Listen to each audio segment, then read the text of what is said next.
तो भी लेनी है। शुरू करो यार।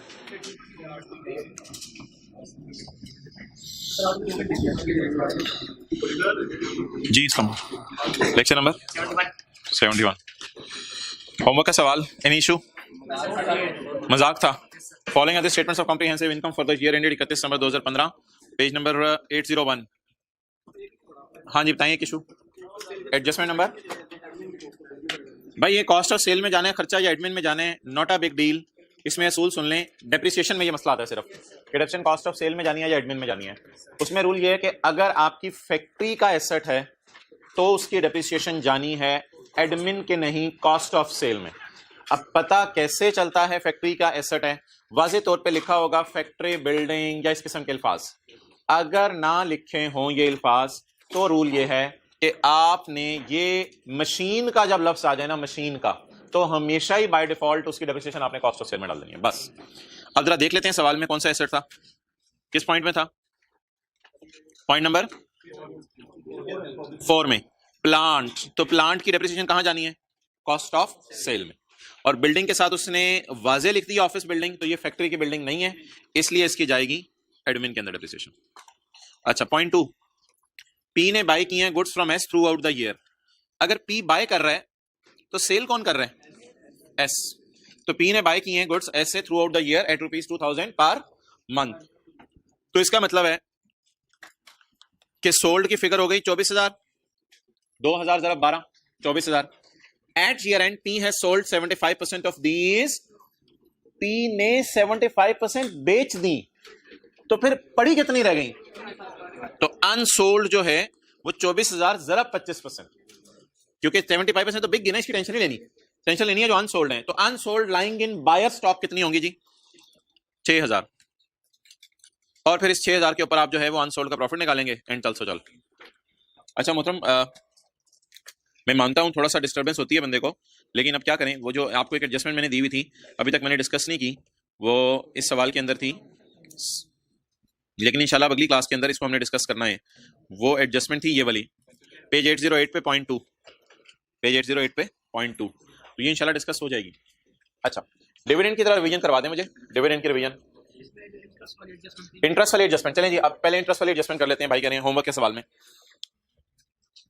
हैंड पेज 7 में खोलूंगा, हैंड पेज 7 खोल के देखते हैं।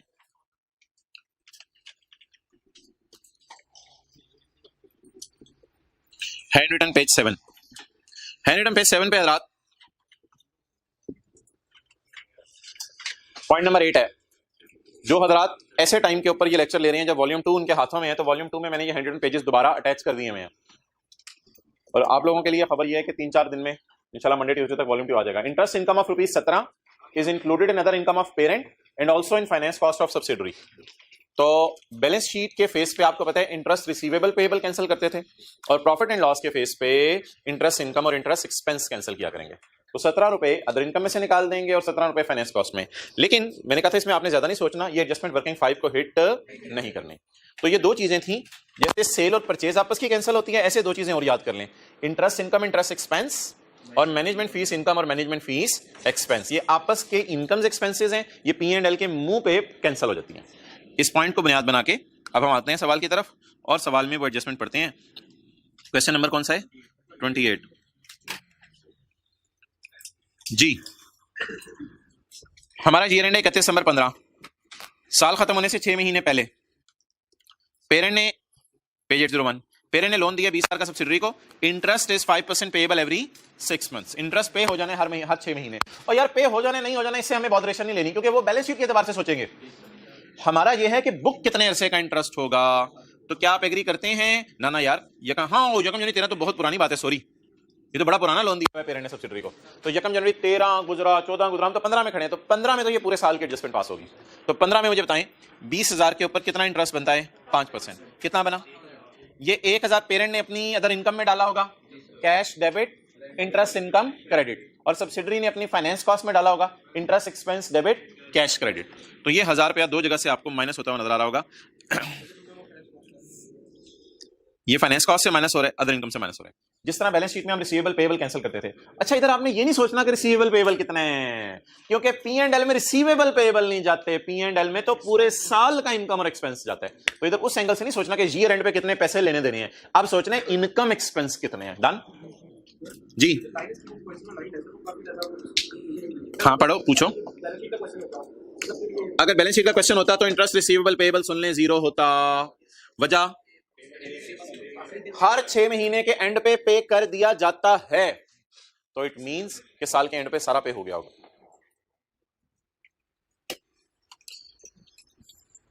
अच्छा, आज भी कुछ मैं यही छोटे छोटे सवाल करने हैं तो बस।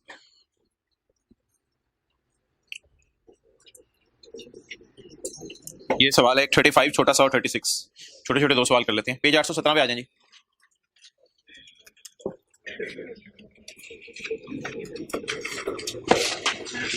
स्टेटमेंट्स ऑफ प्रॉफिट और loss for the year ended 31 December 2018 are as follows. Sale, question 35 है ना यार, पेज नंबर कोई ढूंढ लो। सेल आ रहा है, एडमिन एक्सपेंसेस आ रहे हैं, अदर इनकम आ रही है, प्रॉफिट आ रहा है। ये क्या बन गया जी? Profit and loss. ये नजर मारिए, ये क्या है?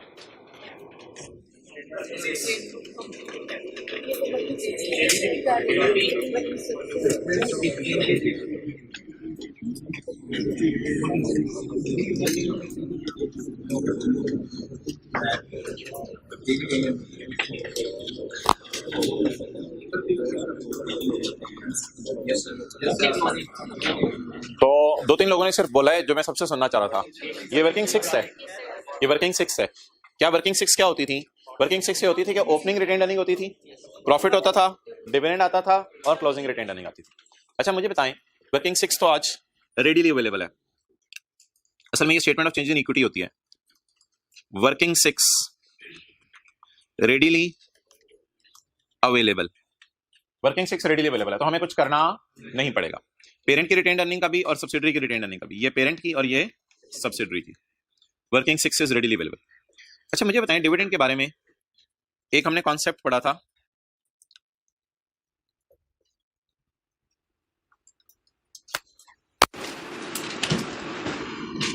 सवाल में लिखा हुआ एंटिटी अनाउंस डिविडेंड, तो क्या एज्यूम करेंगे? हमेशा पे हो गया। वजह क्या बताई थी?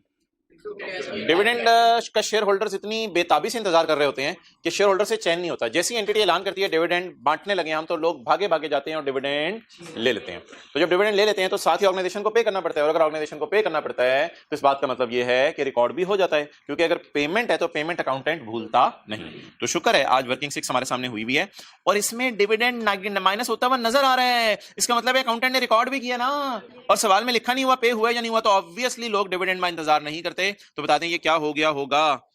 पे भी हो गया होगा। तो इसलिए डिविडेंड जब भी आपको वर्किंग 6 इसने खुद करके दे दिया और उसमें नेगेटिव साइन के तौर पे शो करे तो पे किया अकाउंटेंट ने, तो शो करे ना। तो इसलिए डिविडेंड के साथ बड़ा कॉन्फिडेंस के साथ लिखें पेड, और पेड भाई कभी भूलता नहीं अकाउंटेंट, तो रिकॉर्डेड भी है। तो मैंने कहा था वर्किंग 6 में आपने डिविडेंड तब शो करने जब अकाउंटेंट ने शो किया हो। तो इधर तो अकाउंटेंट वाली ही वर्किंग 6 हमें दे दिया, तो हम क्या करें? तो आसानी से सारी फिगर्स अवेलेबल है।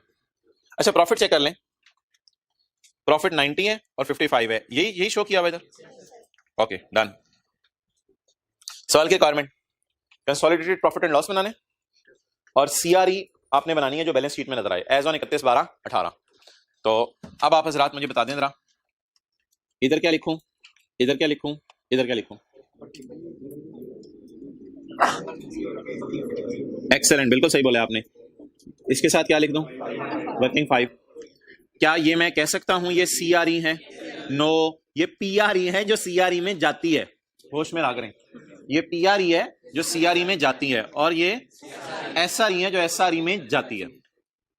तो वर्किंग 3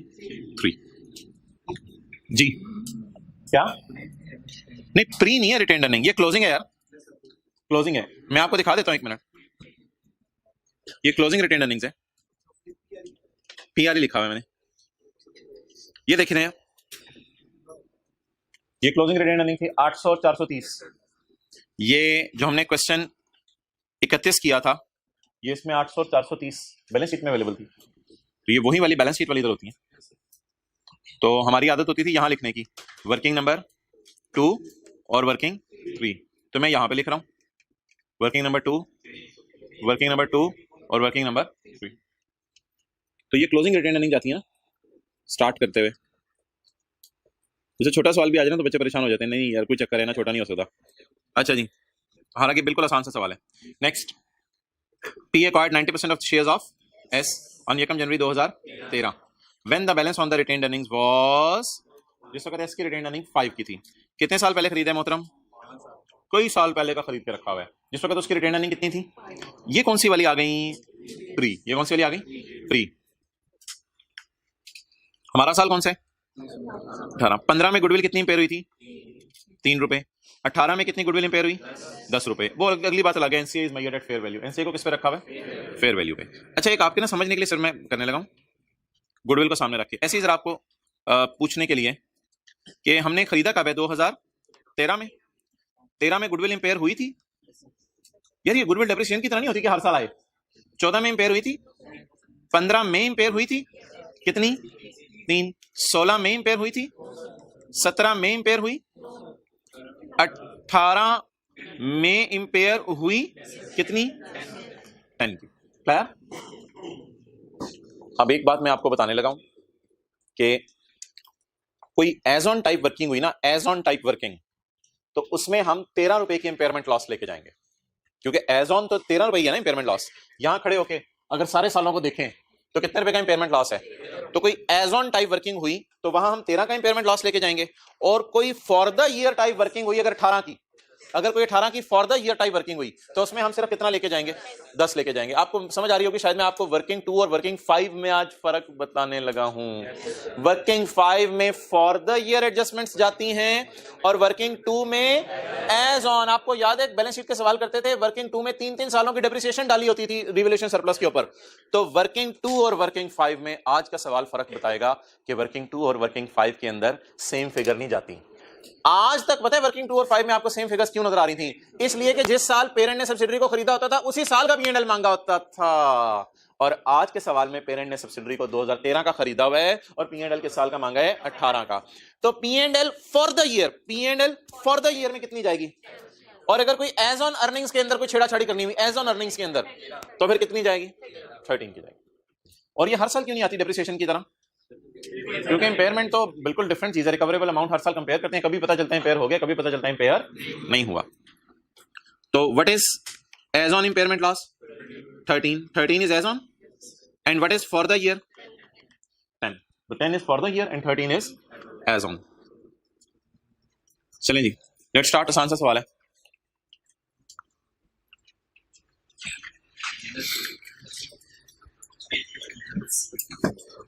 अच्छा जी, P&L मांगा हुआ है यार इसने, और P&L मांगा हुआ है और CRE मांगी भी है, ठीक है? तो हम ये खोल लेते हैं वर्किंग्स। लेकिन एक बात बताएं, CRE के लिए SRE की वर्किंग जरूरी है, क्योंकि आपको याद है SRE की वर्किंग होती है तो वहां से CRE NCA वहां पे जाते हैं, तो वो वर्किंग हमें जरूरी है। और वर्किंग 1 भी हम करेंगे, हो सकता है कोई गुडविल निकल आए, हो सकता है नेगेटिव गुडविल निकल आए। वर्किंग 1 भी हम करेंगे, हो सकता है कोई नेगेटिव गुडविल निकल आए, CRE में जानी हो, NCA की फेयर वैल्यू नहीं अवेलेबल, देख लेते हैं फिर क्या करना है, देख लेते हैं क्या करना है। खोलने की कोशिश तो करते हैं ना वर्किंग्स। बाकी खुल गई, हो गया, ठीक है, ना हुआ कोई मसला नहीं, सवाल की रिक्वायरमेंट फिर भी पूरी हो जानी है।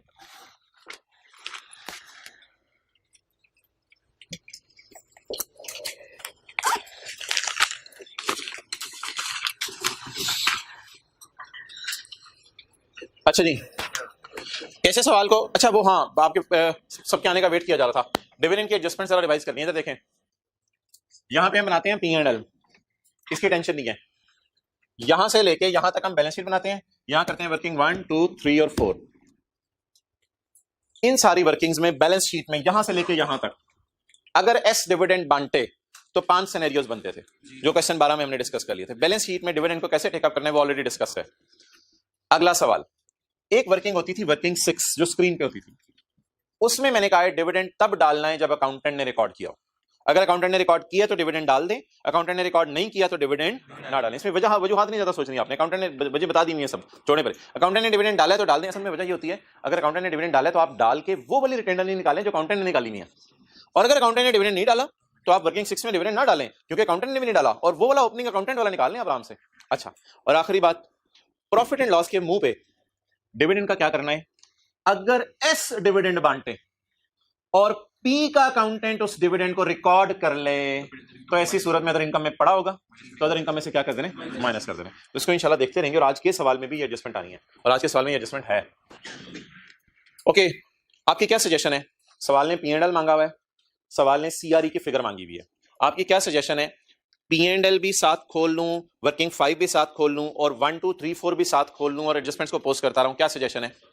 बिल्कुल गलत सजेशन है आपकी। ना मैं P&L खोलूंगा, ना वर्किंग 5 खोलूंगा, मैं ना P&L खोलूंगा, ना वर्किंग 5 खोलूंगा, मैं सिर्फ वर्किंग 1 2 3 4 करूंगा, और वर्किंग 1 2 3 4 करके मुझे जो CRE की फिगर आएगी वो निकल आएगी, वो मेरी बैलेंस शीट की एज ऑन टाइप फिगर होगी, उसको मैं यूज कर लूंगा CRE में। उसके बाद मैं रिक्वायरमेंट ए पढ़ लूंगा। तो रिक्वायरमेंट ए को मैं काटने लगाऊं, और मैं कुछ और चीजें भी काटने लगाऊं जो आपको तो बड़ी बुरी लग रही होंगी, लेकिन मैं काटने लगाऊं। आपको याद होगा जब भी कभी बैलेंस शीट और प्रॉफिट एंड लॉस का सवाल इकट्ठा आ जाए, sir balance sheet profit and loss का सवाल कहां इकट्ठा है, और चाचे CRE एज ऑन मांगी हुई है ना, तो बैलेंस शीट का आइटम है। तो जब कभी बैलेंस शीट और प्रॉफिट एंड लॉस का सवाल इकट्ठा आ जाए, तो मैंने आपको कहा था ये काम कर दें, इकट्ठे ना करें प्लीज, इकट्ठे ना करें, डू नॉट कंफ्यूज योरसेल्फ,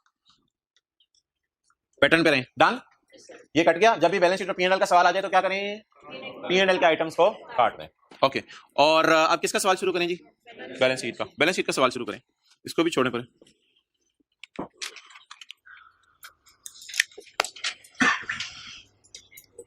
हाँ जी भाई, वर्किंग 2 बोलें क्या होती है? Working 1 adjustment account, working 2। इस सारी एक्सरसाइज का मेरा मकसद क्या होगा? आज तो छोटी सी बैलेंस शीट में बना रहा हूँ, ज्यादा लंबी चौड़ी बैलेंस शीट में बना रहा कि पेरेंट की ग्रुप की consolidated statement of financial position as on 31/12/18 में शेयर कैपिटल की जरूरत नहीं, शेयर प्रीमियम की जरूरत नहीं, CRE की फिगर मैंने निकालनी है बस। ये सारी वर्किंग का मकसद है। वर्किंग 3 क्या है जी? CRE।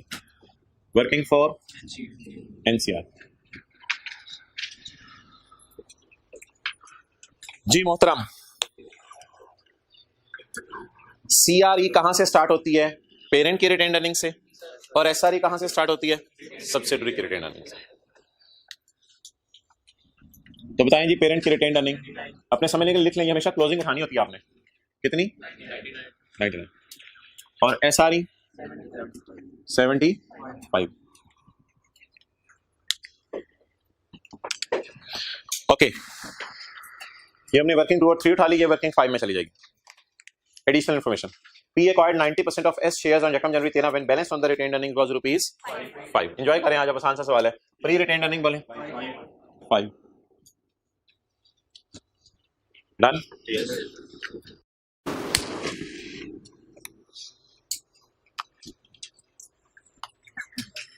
आगे चलेंगे।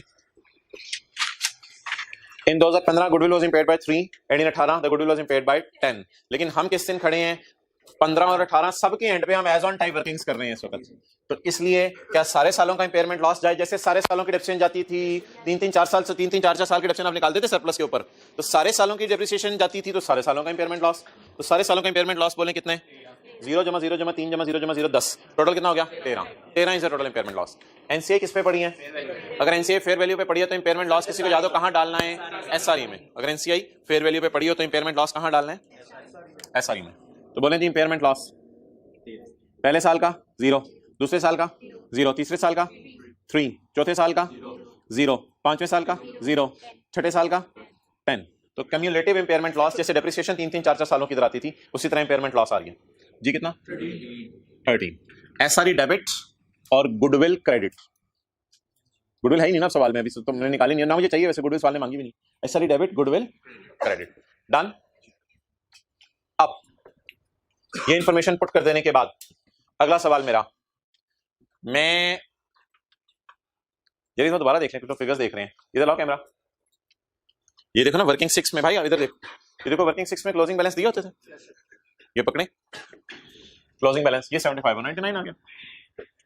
ठीक है, आगे आऊं। प्री रिटेन्ड अर्निंग कितनी है भाई? ये याद है, 2 जगह पे जाती शेयर करा रहे हो। गुडविल का इंपेयरमेंट 15 में किया और 18 में किया, आज तक कितना कर लिया? 13। NCA मेजर हो रही है फेयर वैल्यू पे, अगर NCA प्रोपोर्शनेट पे होती फिर और बात थी। ये भी NCA किस पे मेजर हो रही है? NCI मेजर हो रही है फेयर वैल्यू पे। तो NCI हाँ जी, अगर प्रोपोर्शनेट बेस पे होती तो इंपेयरमेंट लॉस यहां लिखते, ये बैलेंस शीट के सवालों में ना पहले 3 क्लास में बताया था, कंसोलिडेशन के पहले 3 लेक्चर्स में, थोड़ा भूल गया होगा, याद कर लो। अगर प्रोपोर्शनेट बेस पे होती तो इंपेयरमेंट लॉस यहाँ लिखते हैं, अगर फेयर वैल्यू पे तो इंपेयरमेंट लॉस यहाँ लिखते हैं, बस इतनी सी बात है। अच्छा, अब मोहतरम एक चीज देखनी है कि डिविडेंड बांटा गया है, डिविडेंड बांटा गया। बता दें जी, आज तो पेरेंट भी डिविडेंड बांट रहा है और सब्सिडरी भी डिविडेंड बांट रही है। क्लियर? तो पहले जरा सब्सिडरी की बात कर लेते हैं, पेरेंट की अभी टेंशन ना लें, सब्सिडरी की बात कर लेते हैं। सब्सिडरी ने बांटा तो हकदार कौन है? पेरेंट और एनसीआई, ये दो हकदार हैं। जब सब्सिडरी 10 रुपए बांटेगी तो हकदार कौन होगा? पेरेंट और एनसीआई। क्या सवाल साइलेंट हो तो हम एज्यूम किया करेंगे डिविडेंड पे हो गया है? तो अब अगर डिविडेंड पे हो गया है तो बैलेंस शीट के सवालों में मैंने कहा था क्वेश्चन 12 जहन में लाएं, क्वेश्चन 12 जहन में सोच के बताएं, ये पहला, दूसरा, तीसरा, चौथा, पांचवा कौन सा सिनेरियो? पांचवा। तो अगर पे हो गया तो कोई रिसीवेबल पेएबल किताबों में पड़े हुए, नहीं पड़े हुए, कोई कैंसलेशन की जरूरत, तो इस 10 रुपए की टेंशन लेने की जरूरत नहीं जो सब्सिडरी ने डिविडेंड बांटा है। अच्छा, और यार पेरेंट के डिविडेंड की तो आपने टेंशन लेनी नहीं होती। पेरेंट के डिविडेंड पे भी ना बैलेंस शीट के सवाल से एक डिस्कशन है हमारी किताब में, वो मैं आपको शो कर देता हूँ आज, अभी तक शो नहीं की थी। जहां वो ये समरी बनी हुई थी ना, ये 5 सिनेरियोस, ये याद होगा आपको, पेज 501 था। तो वहां ना एक और समरी बनी हुई है, डिविडेंड ऑफ पी। ये आपको पहली दफा दिखा रहा हूं। असल में पहले सवाल में ऐसा हुआ है कि पेरेंट डिविडेंड बांट रहा है। एक बार याद रखिएगा, पेरेंट जब डिविडेंड बांटेगा ना तो इससे सब्सिडरी पे कोई फर्क नहीं पड़ता। क्यों नहीं फर्क पड़ता? क्योंकि सब्सिडरी ने पेरेंट के शेयर नहीं खरीदे होते, बल्कि किसने किसके शेयर खरीदे होते हैं? पेरेंट ने सब्सिडरी के। तो सोदी किंग से तो डिविडेंड ऑफ पेरेंट बड़ी आसान सी एडजस्टमेंट है, पेज 501 पे। इसको आपने फाइनल अकाउंट की तरह ट्रीट करना है, फाइनल अकाउंट की तरह। ये कंसोलिडेशन की एडजस्टमेंट नहीं है, बैलेंस शीट के सवालों में फाइनल अकाउंट की तरह ट्रीट करना है। क्या छोड़े? क्या लिखा हुआ है? अगर डिविडेंड रिकॉर्ड करना भूल गया पेरेंट तो रिकॉर्ड कर दीजिएगा बैलेंस शीट वर्किंग्स करते हुए। अगर डिविडेंड रिकॉर्ड करना भूल गया तो कर दीजिएगा, और अगर रिकॉर्ड कर लिया है तो बस ठीक है, अच्छी बात है, कुछ भी नहीं करना। तो ये कंसोलिडेशन एडजस्टमेंट है, इसका कंसोलिडेशन से कोई ताल्लुक नहीं। सब्सिडरी जब डिविडेंड बांटे तो कंसोलिडेशन एडजस्टमेंट आती है, और जब पेरेंट डिविडेंड बांटे तो इसका कंसोलिडेशन से कोई ताल्लुक नहीं। तो अगर इसने पे कर दिया है तो डू नथिंग, और अगर इसने अनाउंस कर दिया है लेकिन अभी तक रिकॉर्ड नहीं किया तो किसी सवाल में देख लेंगे dividend debit, dividend payable, credit, CRE को कम कर दें। तो ये सिंपल सी एडजस्टमेंट है। तो ये दूसरी वाली लाइन कभी देख लेंगे। फिलहाल पे हो गया डिविडेंड, तो इसलिए कुछ करने की जरूरत नहीं है। क्या? नहीं, वो हमारे सिलेबस में नहीं है कि सब्सिडरी पेरेंट के शेयर खरीदने।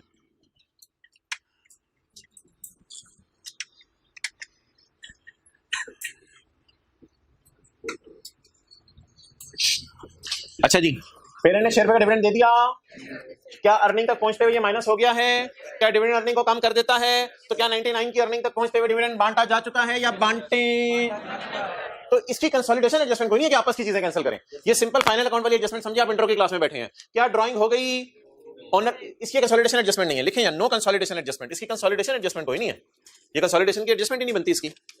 ये डिविडेंड क्या होता है? ड्राइंग। पेरेंट के शेयर होल्डर्स ड्रॉ करके पैसे लेके चले गए, क्या अर्निंग कम हो जानी चाहिए? बोले हो गई, हुई अर्निंग हमने सवाल में उठा ली, बस रिलैक्स। तो ये 6 रुपए हमने पहली दफा देखे और इसमें कुछ मसला भी नहीं है। और अगर खुदा ना खास्ता 6 रिकॉर्ड ना किए होते तो वर्किंग 6 में रिकॉर्ड नहीं करने थे आपने, क्योंकि अकाउंटेंट ने रिकॉर्ड नहीं किए हुए। अगर खुदा ना खास्ता 6 रुपए रिकॉर्ड ना किए होते तो वर्किंग 6 है ये, इसमें फिर आपने शो नहीं करने थे। फिर आपने क्या करना था? फिर आपने खुद आके यहां पे शो करना था CRE debit, dividend payable credit, liabilities बढ़ा देनी। डन?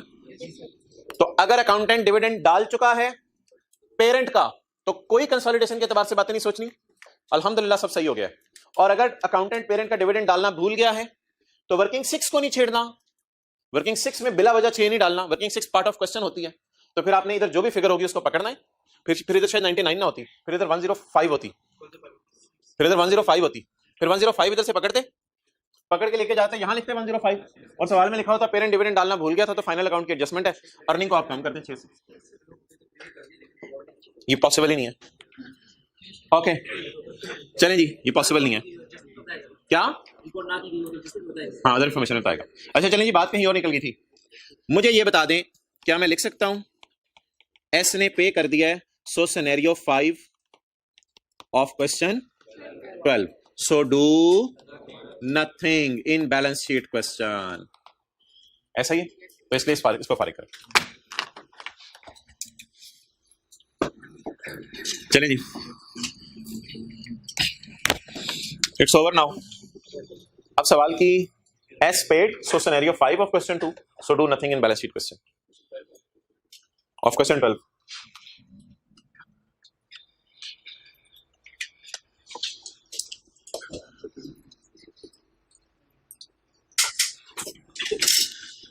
अच्छा, अब आप मुझे बताएं तसल्ली से कि सवाल ने सिर्फ मांगी क्या है? सीआरई।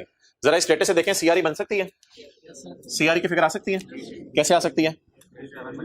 थोड़ा सा सीआरई को दे दो, थोड़ा सा एनसीआई को दे दो। 50 पॉइंट्स में ना लेके जाएं।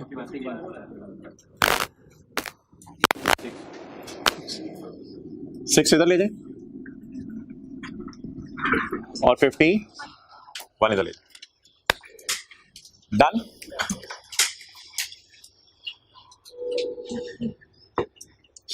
अब सवाल की रिक्वायरमेंट क्या है? सीआरई कितनी? 150 150।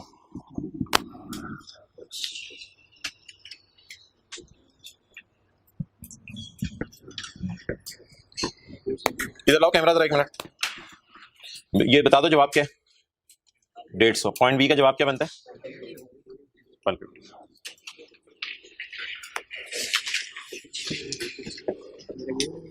अब मैं आपसे कुछ बातें पूछने लगा हूं जो आपने बतानी है। आपको ना फॉर्मेट्स पक्के हो गए होंगे, फॉर्मेट्स में आपको मसला नहीं होगा। इज इट पॉसिबल कि एस का शेयर कैपिटल ना हो? ना ना ना ना, इस सवाल मेरा खत्म हो गया, अगली बातें करो। इज इट पॉसिबल कि एस का शेयर कैपिटल ना हो? ये पॉसिबल नहीं है, बट सवाल में गिवन नहीं था। सवाल में गिवन नहीं, कोई बैलेंसिंग नहीं निकालें प्लीज प्लीज। गिवन नहीं था सवाल में शेयर कैपिटल एस का। अगला सवाल मेरा, एनसीए की फेयर वैल्यू सवाल में अवेलेबल नहीं थी।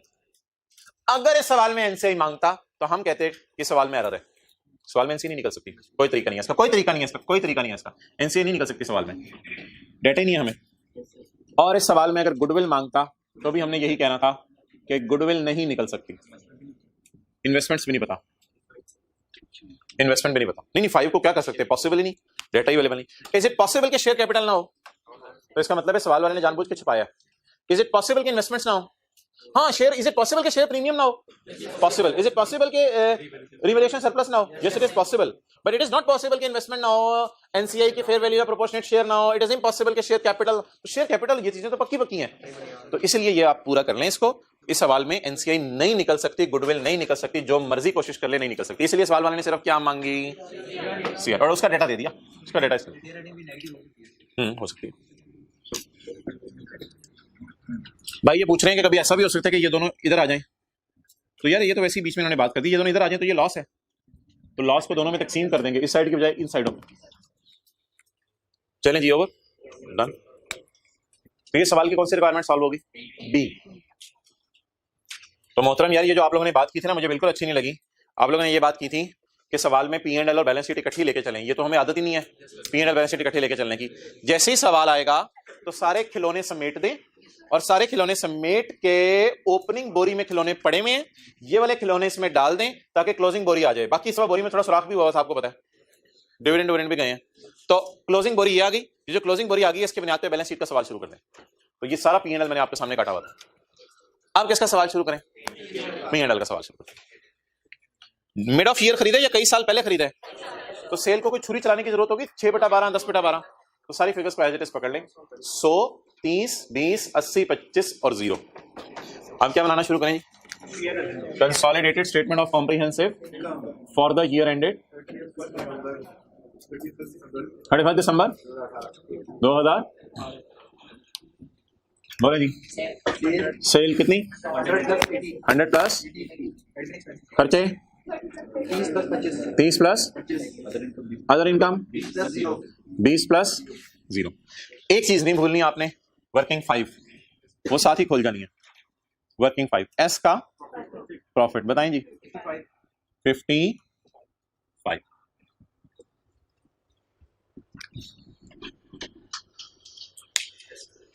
चलें,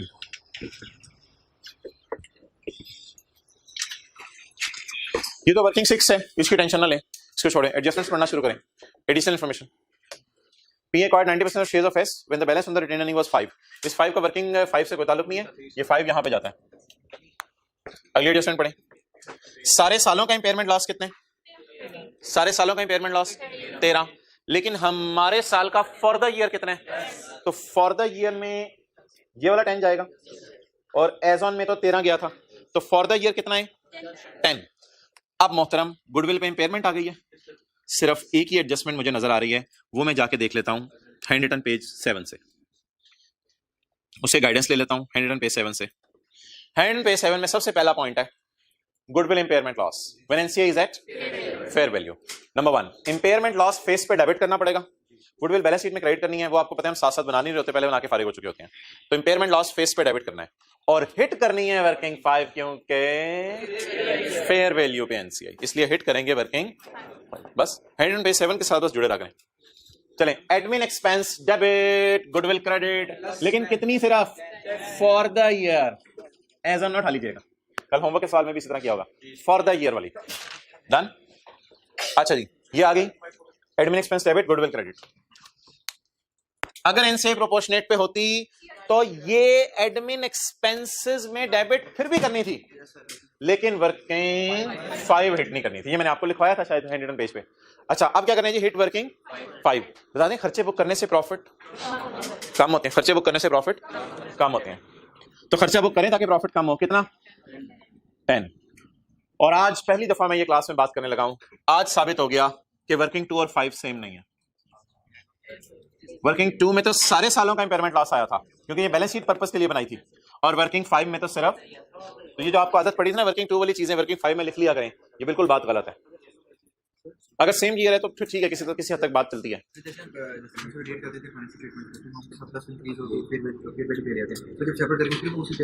हाँ हाँ, सेपरेट तो हम करते ही नहीं, वो चलाई अपनी सेपरेट अलग रहे होते हैं, कंसोलिडेशन एक रफ वर्किंग समझ होती है। ओके जी, डन। अब बता दें जी, हैंड रिटन पेज 7 में एडजस्टमेंट 1 हमारी रिवाइज हो गई, उसने क्या फरमाया था, फेस पे कितना डाल दो 10, और वर्किंग 5 में लॉस बुक करने से प्रॉफिट कम हो जाएंगे। और ना भाई एंड के ऊपर हम सीआरई एनसीए करने, सारी परसेंटेजेस लग जाएंगी फिर। अच्छा जी, यार एक एडजस्टमेंट ना बच्चे अक्सर भूल जाते हैं, एक तो वो हैंड रिटन पेज 7 पे लिखी नहीं हुई थी, मैंने आपको लिखवा दी थी 10 नेगेटिव गुडविल अदर इनकम में डालनी है। एक एडजस्टमेंट और भूल जाते हैं, वो मैंने आपको यहां नहीं लिखवाई हुई, वो मैंने आपको हैंड रिटन पेज नंबर 6 के ऊपर बताई थी, और कल हमने की भी थी, P's share of S dividend, P's share of other income में से माइनस करना होता है। ये एडजस्टमेंट जरा मैं जाके रिवाइज करता हूं अपने कल वाले नोट से, जो हमारा कॉन्सेप्ट नंबर 4 लिखा था हमने, कॉन्सेप्ट नंबर 4 शायद आपको याद हो, मैंने कहा था P&L के एतबार से ना आपने डिविडेंड की टेंशन नहीं लेनी, 5 सिनेरियोस, P&L के एतबार से आपने डिविडेंड की टेंशन नहीं लेनी, 5 सिनेरियोस। इधर आपने कॉन्सेप्ट नंबर 4 लगा देना है, consolidated statement of comprehensive income बनाते हुए piece share of other income में से माइनस करेंगे। अगर पी, यार ये तो बता दिया करें ना, हद हो गई, मैंने कहा था।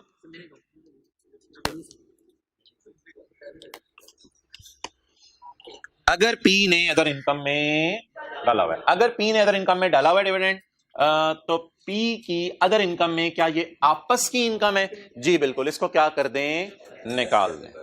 तो consolidated statement of comprehensive income में 5 सिनेरियो सोच के पेपर में परेशान नहीं होना, बस ये फिक्रा ना, P&L का जैसे ही सवाल आएगा ना, तो P&L का जैसे ही सवाल आए एस के डिविडेंड पे जाके उंगली रखनी है, और उंगली रख के ये फिक्रा बोलना है आपने। चलें जी, किसका सवाल कर रहे हैं अब हम, P&L का। किसके डिविडेंड पे जाएं, एस के डिविडेंड पे जाके उंगली रखें, और एस के डिविडेंड पे उंगली रख के कोई फिक्रा बोलें तारीखी। पी के डिविडेंड की टेंशन नहीं लेनी P&L के सवाल में, इसके डिविडेंड की वैसी टेंशन नहीं लेनी जी, फिक्रा बोलें। नहीं, जो एग्जैक्ट फिक्रा वहां लिखा हुआ है वो बोलो। P share of S dividend तो नहीं है, फिक्रा यहां से शुरू नहीं हो रहा। Consolidated statement of comprehensive income बनाते हुए एस के डिविडेंड का पी का हिस्सा, ये नहीं 10 नहीं होगा, कुछ डिफरेंट अमाउंट होगी। P share of S dividend को, अगर पी इसको अदर इनकम में, सर हमें कैसे इल्हाम होगा, इस 10 में से 90% 9 रुपए पी ने अपनी अदर इनकम में डाल दिए हैं, हमें कैसे इल्हाम होगा कि एस ने जो डिविडेंड बांटा, इसमें से 9 रुपए पी का, 1 रुपए एनसीआई का, तो 9 रुपए इसने अदर इनकम में डाल दिए, हमें कैसे पता चलेगा? सवाल में लिखा हुआ है कि पे कर दिया है इसने डिविडेंड। ये कॉन्सेप्ट नंबर 3 आपको पढ़ाया था कि सवाल साइलेंट होगा तो पेड अज्यूम करेंगे, अगर उसने पे कर दिया तो इसने रिसीव कर लिया है। तो इस 20 रुपए में बोलें क्या पड़ा होगा, ₹9। किससे आया हुआ डिविडेंड? किसको? पी को।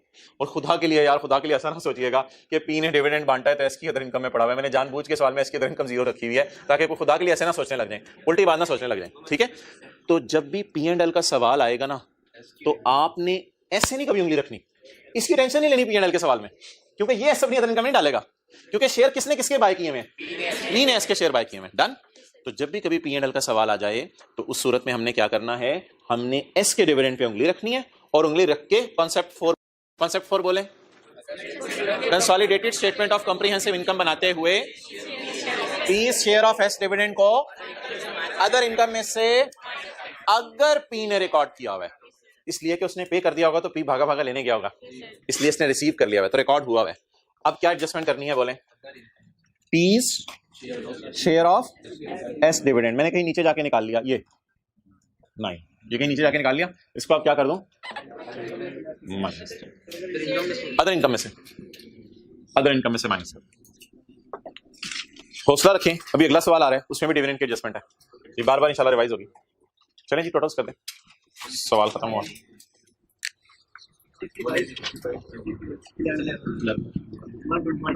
$126 attributable to P and NCI 126 balance. CRE की टेंशन नहीं लेनी, NCI 45 इंटू, चले 4.5 के लिए राउंड नहीं करता मैं, 4.5 वर्किंग नंबर। ये क्या बन गया? कंसोलिडेटेड स्टेटमेंट ऑफ, कौन सी एडजस्टमेंट भूलने का डर होगा? P's share of S dividend, इसलिए अगले सवाल में मैंने ये डाल दिया है, और जो अगली क्लास में सवाल कराना है उसमें भी एडजस्टमेंट डली हुई है, तो बार बार इस एडजस्टमेंट को करते हैं ताकि ये भूले ना। P's share of S dividend, dividend debit, dividend payable credit या कैश क्रेडिट समझ लो अगर हो रहा है।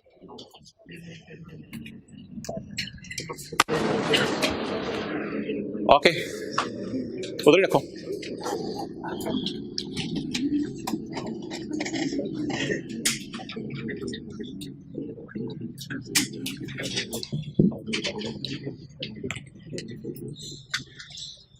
चले आजे भाई,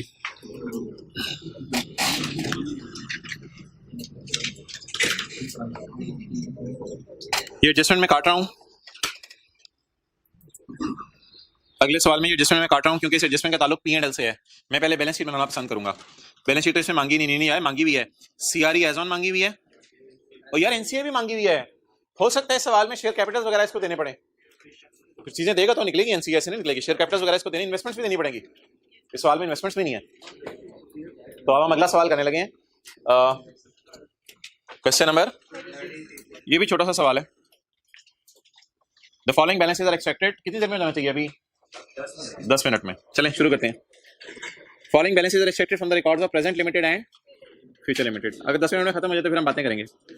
फॉर द ईयर एंडेड 30 जून 2017। ये कौन है जी? पेरेंट। ये कौन है? सब्सिडरी। ईयर एंड बोले तो sale, cost of sale, investment income, other income, जो मर्जी समझ लें इसको, शेयर, दोनों का शेयर कैपिटल दे दिया है, और माय डियर रिटेन्ड अर्निंग इसने क्लोजिंग दे दी है। रिटेन्ड अर्निंग कौन सी दे दी है? क्लोजिंग दे दी है। अच्छा भाई, इतनी सी इंफॉर्मेशन पढ़ के ना मैं वर्किंग 6 बनाने लगा हूं, लेकिन मैंने आपको एक मशवरा दिया हुआ है कि वर्किंग 6 बनाते हुए ना डिविडेंड जरा ढूंढ लिया करें और चेक कर लिया करें अकाउंटेंट ने डिविडेंड रिकॉर्ड कर दिया या नहीं। एस पेड डिविडेंड, बात ही खत्म हो गई।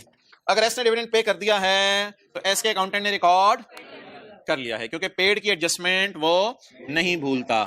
अब मैं पी एंड एल के मुंह के एतबार से कोई बात नहीं करने लगा, अब मैं आपसे वर्किंग 6 के बारे में एक बात करने लगा हूं, वर्किंग 6 के बारे में एक बात करने लगा हूं, वर्किंग 6 के बारे में एक बात करने लगा हूं। वर्किंग 6 के लिए कॉन्सेप्ट 3 है और पी एंड एल के मुंह के लिए कॉन्सेप्ट 4 है। वर्किंग क्या कहते हैं 6 के लिए कॉन्सेप्ट पढ़ लेंगे।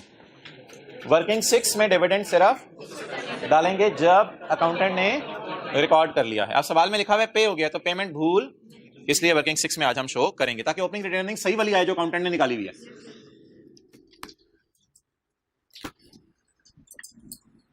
अभी कहां रह गया तू? कौन सा सवाल है?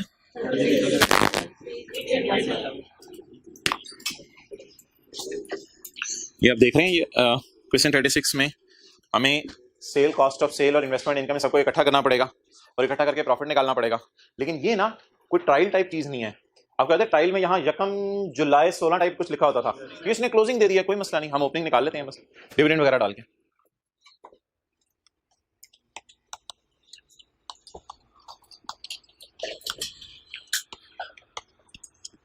बोले तो जी, यकम जुलाई 16, फिर क्या?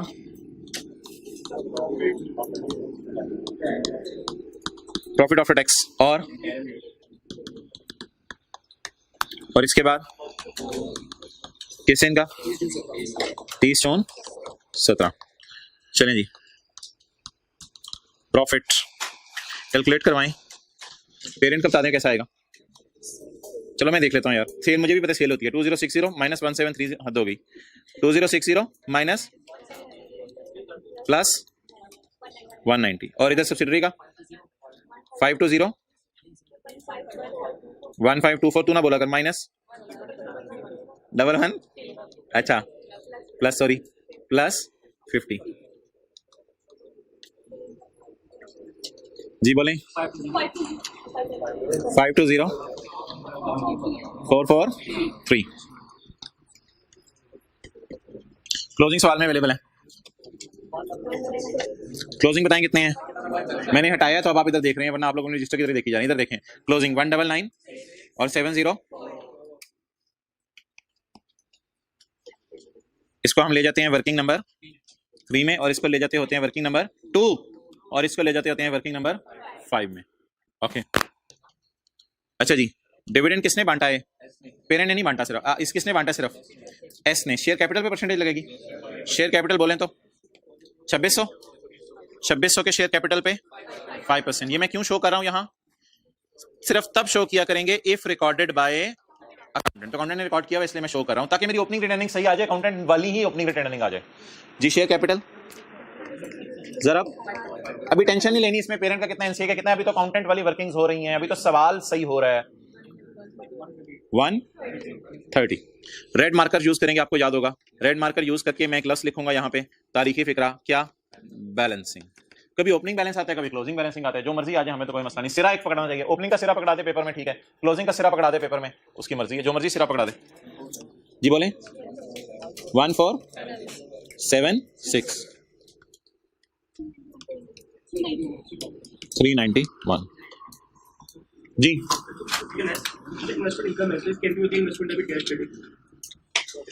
नहीं, ये इन्वेस्टमेंट इनकम है मोहतरम, ये बैलेंस शीट वाला आइटम नहीं है। ये इन्वेस्टमेंट इनकम क्रेडिट साइड में नजर आ रही है, तो ये इनकम कमाई है हमने, कोई कहीं इन्वेस्टमेंट स्कीम है वहां से इनकम कमाई है। Cash debit income credit type है ये डेबिट साइड पे नहीं आ रही। अच्छा जी, अब ये सारी वर्किंग हो गई। ये सारी वर्किंग हो जाने के बाद पहला काम बताएं क्या करूं? पहला काम ये करूंगा मैं कि बैलेंस शीट वाली चीजें पड़ी रहने दूंगा, P&L वाली काट दूंगा। और मैं P&L नहीं बनाना चाह रहा, मैं CRE NCA निकालना चाह रहा हूं, वो एज ऑन वाली मुझे चाहिए। उसके लिए बैलेंस शीट के लिए, बैलेंस शीट में शेयर कैपिटल भी जाते हैं, बैलेंस शीट में रिटेन अर्निंग्स भी जाती हैं और अदर इंफॉर्मेशन भी जाएगी। डन। तो चलें जी, पढ़ लें आप लोग सवाल और मैं इतनी देर में मिटा लेता हूं। एडजस्टमेंट 103 पढ़नी है बस। किधर है?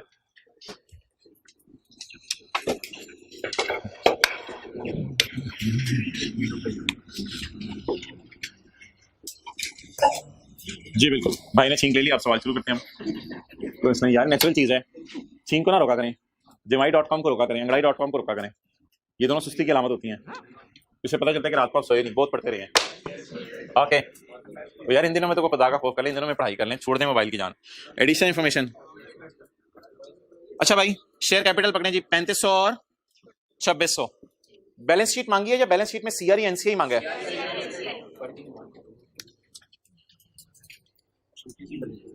छोटी सी बैलेंस शीट बना लेते हैं। P group statement of financial position as on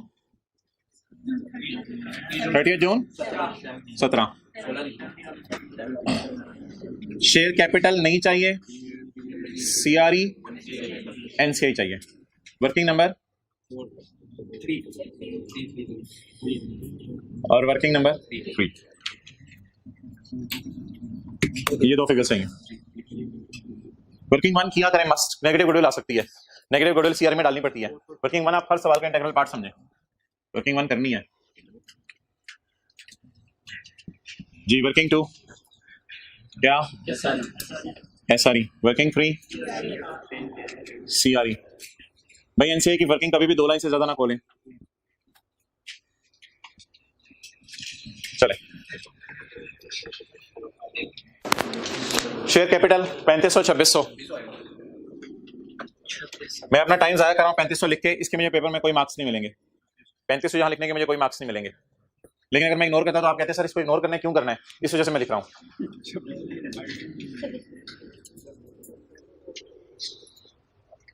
retained earning closing है, शुक्र है, फिर डायरेक्ट ले जाते हैं, शुक्र है ऑलरेडी क्लोजिंग है।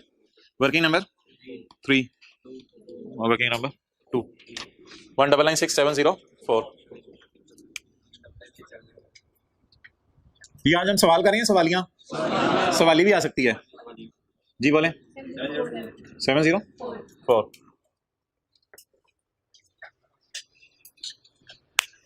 P acquired 65% shares of FL on यकम सितंबर 16। भाई इसी साल खरीदा यार, इसी साल खरीदा, सम इयर्स बैक नहीं खरीदा। इस सवाल में मैं कह सकता हूं जो चीजें इस प्रॉफिट में जाती हैं वही एसआरई में जाती हैं, इसमें मैं कह सकता हूं किसी हद तक, क्योंकि इसी साल खरीदा है। तो बहरहाल for ₹2500 million parent acquired subsidiary for 2500 million. तो ये 2500 मिलियन किसको दिए होंगे? It is purchase consideration. और सऊदी किंग ने कहा होगा थोड़े से पैसे दे दो, बस थोड़े से पैसे लेके चला गया 2500।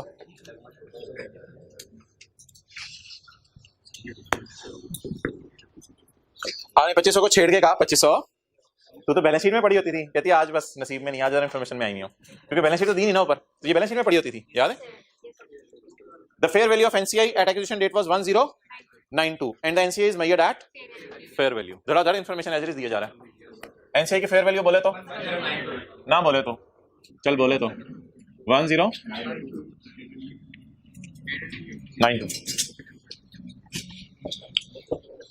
Retained earning of PL and FL on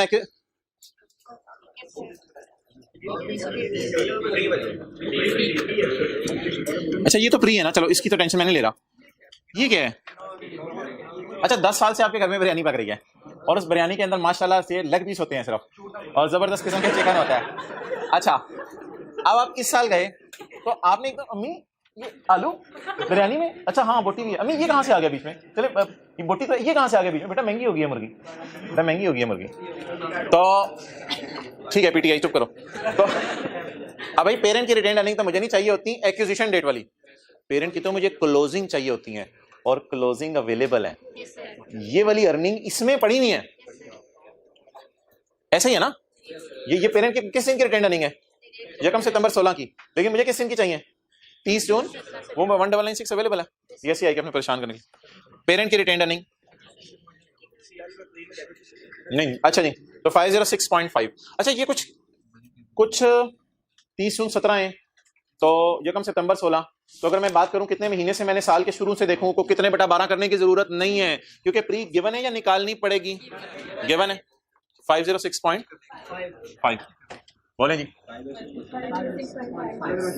जी, वो मैं आपको चेक कराऊंगा, चेक करने के अलग पैसे। 506.5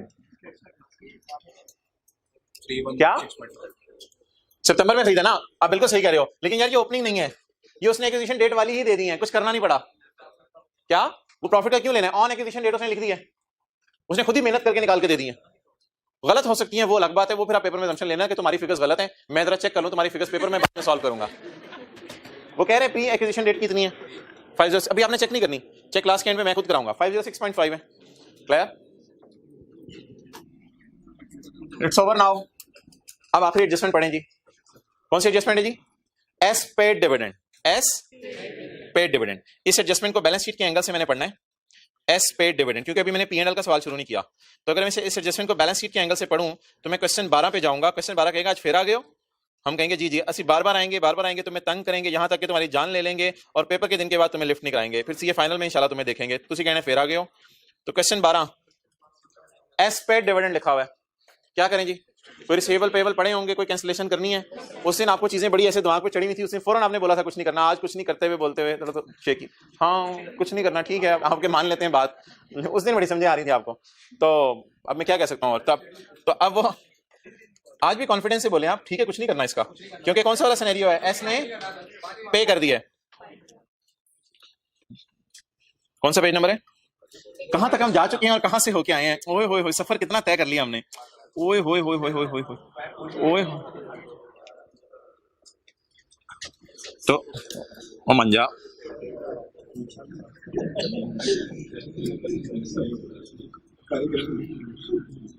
हीट अप कहते हैं और ये हो रहा था, हमें नजर नहीं आ रहा था।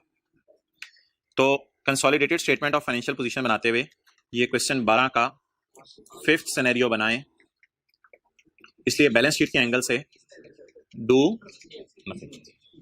ई सिनेरियो यानी 5th सिनेरियो, सिनेरियो। चलें इसलिए इस एडजस्टमेंट को छोड़ दें, रिसीवेबल पेबल कैंसिल करने की जरूरत नहीं। अब सीआर एनसीए निकाल लें 30 17 का सवाल खत्म हुआ। गुडविल देखिए, पॉजिटिव आ रही नेगेटिव आ रही, ये कितना आ रहा है 480 31.5।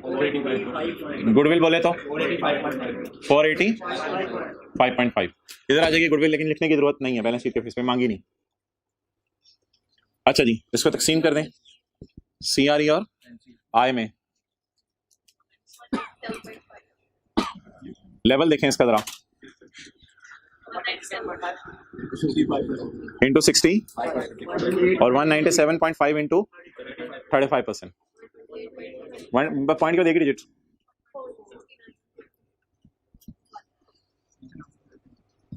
इन दोनों को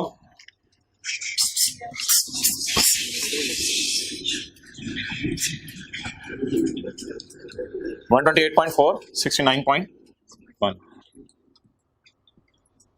carry down 21 24.4 और carry down 1261 पॉइंट 35 नहीं मांगा हुआ सवाल में।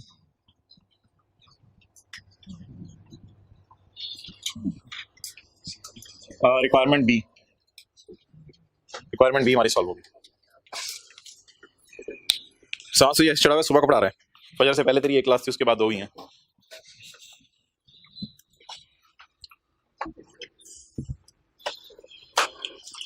हजारों साल नरगिस अपनी बेनूरी पे रोती रहती है, फिर 1000 साल और रोना पड़ता है।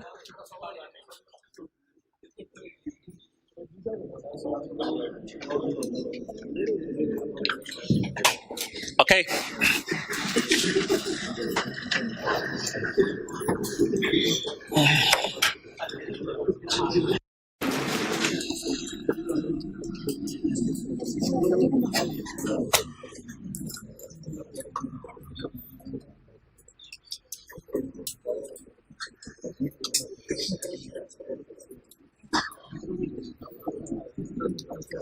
ये लास्ट सेशन वालों को बुलाया जाता था 10:05 PM के ऊपर हम जूम मीटिंग करेंगे, 50 मिनट लगेंगे सिर्फ। तो ये आप लोगों के साथ भी पता नहीं शुरू ना करना पड़े। अच्छा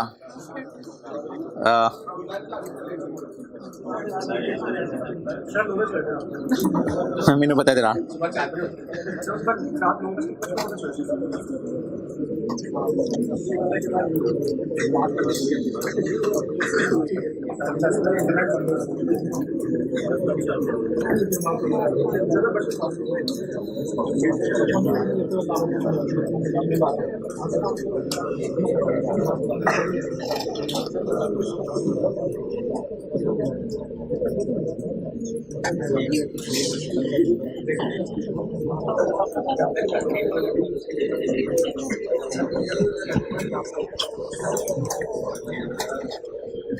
मतलब ये डेटा है आपके सामने।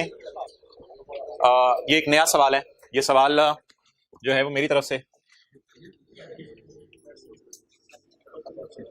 31/12/20 को ये पेरेंट का प्रॉफिट एंड लॉस है खाली सा, और सब्सिडरी का प्रॉफिट है 200। 31/12/20 वो बच्चे बताएं जो देखते ही उनके जहन में आया था वर्किंग फाइल, और सही से हाथ खड़े कीजिएगा, बाकियों को क्या मसला है। नहीं देखते ही ये तो मैं तो बाय डिफॉल्ट यानी कि ये अंदर सेट हुआ है ये अंदर बंदे के ये, अच्छा इसका वर्किंग 5 ये क्यों नहीं आपके अंदर ये चीज।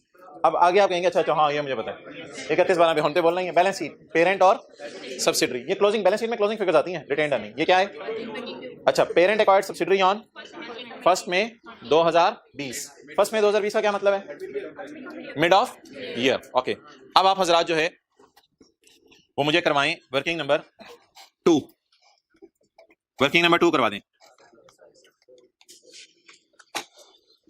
हिम्मत से, हौसले से, जज्बे से, अज़म से वर्किंग नंबर 2 करवा दें। 450 डन। प्री वर्किंग 6 करनी पड़ेगी। सर इतने छोटे से डेटे से ना खिलवाया करें, हम थोड़े हिल जाते हैं। वर्किंग 6 करनी पड़ेगी, तो let me do working 6 first guys. So working 6 ये सारे अब आप जैसे अच्छे नहीं होते ना, तो जरा थोड़ा टाइम दिया करें तो समझने के लिए सबको। ओपनिंग, प्रॉफिट, डिविडेंड कोई नहीं है। क्लोजिंग, क्लोजिंग कितने हैं? प्रॉफिट रेड मार्कर से बैलेंसिंग 2 डन डन। अच्छा अब प्री निकाल दें कैलकुलेटर के ऊपर, और 1 मिनट में आपको दे रहा हूं। प्री निकाल दें, पॉइंट्स में आ रही होगी। हिम्मत करें, सबने निकालनी है यार प्री, आज कोई गुंजाइश नहीं है। प्री निकालें, सबके पास कैलकुलेटर हो? अच्छा भाई अब आप मुझे बताइएगा कि मुझे सब्सिडरी को मैंने 1 जनवरी 20 को, सब्सिडरी को मैंने 1 जनवरी 20 को खरीदा, या 31/12/20 को खरीदा, या 1 मई 20 को खरीदा? ठीक है पहले लिए जमाई लेकर फिर लगा 1 मई 20 को खरीदा। ठीक है जी। अब आप मुझे बता दें, मुझे रिटेन अर्निंग एज ऑन चाहिए, एज ऑन चाहिए। प्री का यही मतलब होता है ना, आज तक कितने वो रिटेन कमा चुकी है। तो इस रिटेन अर्निंग में अगर मैं जनवरी, फरवरी, मार्च, अप्रैल 4 महीने का प्रॉफिट डाल लूं, जैसे मैंने आपको कहा था ओपनिंग का कम्युनिकेशन 10 रुपए है, क्लोजिंग कम्युनिकेशन 20 रुपए है, तो यहां 10 और 20 के दरमियान की कम्युनिकेशन होगी ना। तो opening retain earning, closing retain earning मुझे नहीं चाहिए, मुझे इसके मिड की कोई चीज चाहिए। तो बोले ये कितना है? 250। तो 250 के अंदर I am suppose to add something. तो 250 यहां तक कमा चुकी है, और इसमें कितना कमाया? 200। तो अब हमें 200 को तोड़ना पड़ेगा। तो करवाएं जी, प्री कैसे आएगी? 250 प्लस 200 का 4 बाय जवाब 316.7 done. It is called as working number 2। It is called as working number 2। Clear? अच्छा अब आप मुझे ये बता दें कि जब मैं P&L बनाऊंगा, किसी को याद आ रहा हो, consolidated statement of comprehensive income जब मैं बनाऊंगा, पेरेंट की consolidated statement of comprehensive income, तो मैं सेल को, कॉस्ट ऑफ सेल को, पेरेंट की बात नहीं कर रहा, सब्सिडरी की सारी फिगर्स को 8/12 की छुरी चलाऊंगा। वाई? क्योंकि मैंने 1 मई को खरीदा है, तो कितने महीने कंसोलिडेट करूंगा? तो 4 महीने बाय कर लिए पैसे देके, और 8 महीने कंसोलिडेट करूंगा। अच्छा जी, यहां तक मेरा सवाल बैलेंस शीट का खत्म हो गया था। अब आपने मुझे बताना है कि P&L के साथ क्या करना है। अगर मैं वर्किंग 5 आपके सामने करूं, तो वर्किंग 5 आप जो है वो बताएं कैसे करेंगे। वर्किंग 5 आपको पता है ये 200 वर्किंग 5 में जाता है, वर्किंग 6 वाला ये 200 वर्किंग 5 में जाता है। तो एस प्रॉफिट 200 इंटू 8/12 133 कुछ आ रहा होगा, 133.3 डन। Okay clear? अब सारी बातें जरा बता दें तसल्ली से। असल में ना 200 के हमने ना हिस्से किए हैं। 200 किसका प्रॉफिट था? सब्सिडरी का। इसका 4/12 वर्किंग 2 में ले गए हैं, और 8/12 वर्किंग 5 में ले गए हैं। देखें कैसे। सब्सिडरी का प्रॉफिट कितना है? 200। 200 में से 4 एक्विजिशन से पहले के, तो वो पैसे देके खरीदेंगे, इसलिए ये प्री में चला जाएगा। और 200 में से 8/12 एक्विजिशन के बाद के, तो इसे कंसोलिडेट करेंगे। जरा बार बार बोलना है, इस साल पूरे में कितना कमाया था, जो मैं आपके सामने शो कर रहा था, साल पूरे में कितना कमाया, 200। 200 में से 4/12, क्या वो हमारे आने से 200 में से, अगर मैं यकम मई को खड़ा हूं तो 200 में से 4 महीने सऊदी किंग ओनर था और 200 में से 8 महीने हम ओनर थे, तो 200, ये 250 तो ओपनिंग रिटर्न नहीं है ना, वो तो ये वाली है, ओपनिंग रिटर्निंग तो ऐसे उतार लिया हमने। 200 का कितने बटा 12 पैसे देके खरीदेंगे और 200 का कितने बटा 12 कंसोलिडेट करेंगे, 8/12। क्लियर? ठीक है, यहां पे आपने कोई तस्वीर खींचनी है खींच लें, मेरी नजर में कोई इतनी इंपॉर्टेंट चीज नहीं है। अब आज के सवाल से मैं चीजें आपको लिंक करवाने लगा हूं। सादा सी बात है, कई सवालों में पहले की हुई है।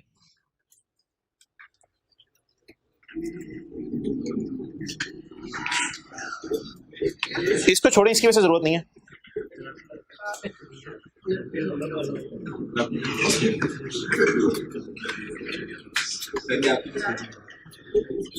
करो जो भी करना है, जल्दी करें। अच्छा जी, बैलेंस शीट के एतबार से क्या कह रहे हो? बैलेंस शीट बनाते हो तो कुछ भी नहीं करना आपने, ये प्री बस वर्किंग 1 में ले जाना है, ये प्री वर्किंग 1 में ले जाना है बस। अच्छा, आप मुझे जरा सोच के बताएं मोहतरम, सोच के और गौर से बताएं, 200 में से 4 महीने का प्रॉफिट हमने पैसे देके खरीदा है, इसलिए ये प्री वाली चीज वर्किंग 1 में चली जाएगी, और 200 में से 8 महीने का प्रॉफिट क्या होगा, कंसोलिडेट होगा।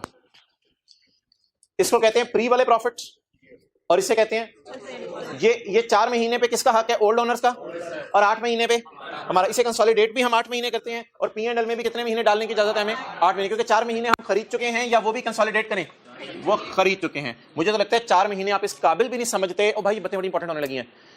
ये जो एडजस्टमेंट अगली है ना, जो मैंने काटी हुई है, उस पर 20 मिनट लग जाने हैं पूरे, तो जो अगली 1-2 लाइनें मैंने काटी हुई है उस पर पूरे 20 मिनट लगने हैं, और वो एडजस्टमेंट आपको समझ नहीं आनी अगर आप जो है वो अटेंटिवली बात नहीं सुनेंगे। अच्छा, मुझे ये बताएं, क्या मैं कह सकता हूं कि इस 200 में से 4 महीने के प्रॉफिट्स पे पुरानों का हक है और 8 महीने के प्रॉफिट्स पे हमारा हक है?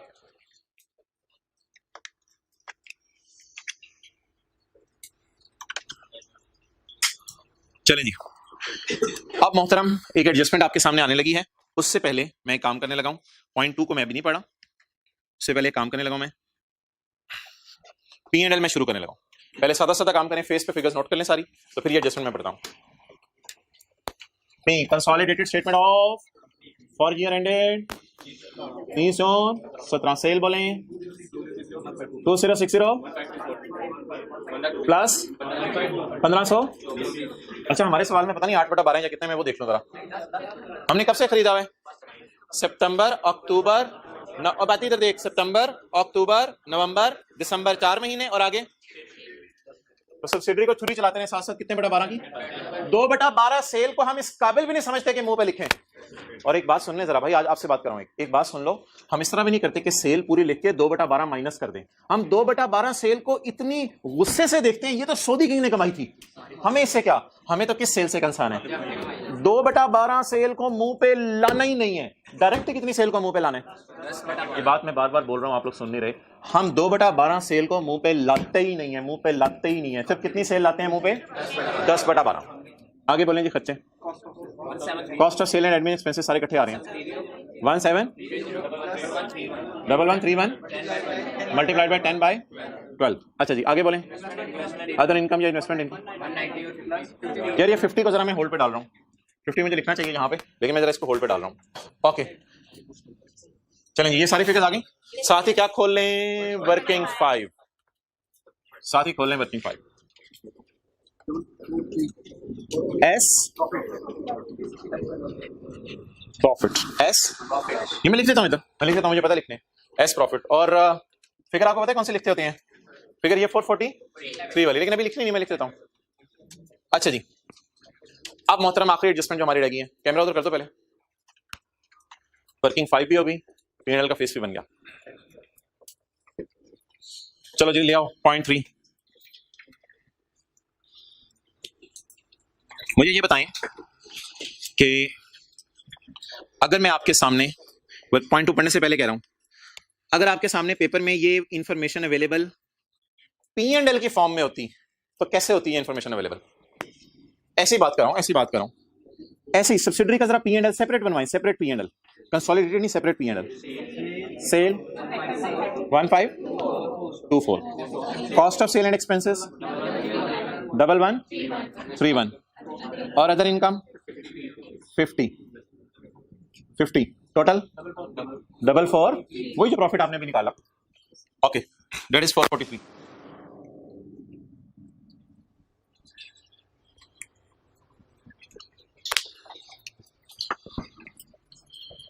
थोड़ी सी अगर आप टेंशन खुद दे देंगे ना तो ये मसला वैसे ही हल हो जाना है. The incomes and expenses of FL are accrued evenly. The income and expenses of FL are accrued. कहते हैं ये खर्चे और इनकम्स इवनली हैं. यानी पिछला सवाल जो मैं करा रहा था ये 200 इवनली है. इवनली का मतलब है आप कह सकते हो कि 200 का 4/12 पुरानों के और 200 का 8/12 हमारा है. ये 200 को इवनली तोड़ सकते हैं. कहते हैं 200 को इवनली तोड़ सकते हैं. The incomes and expenses of FL are accrued evenly.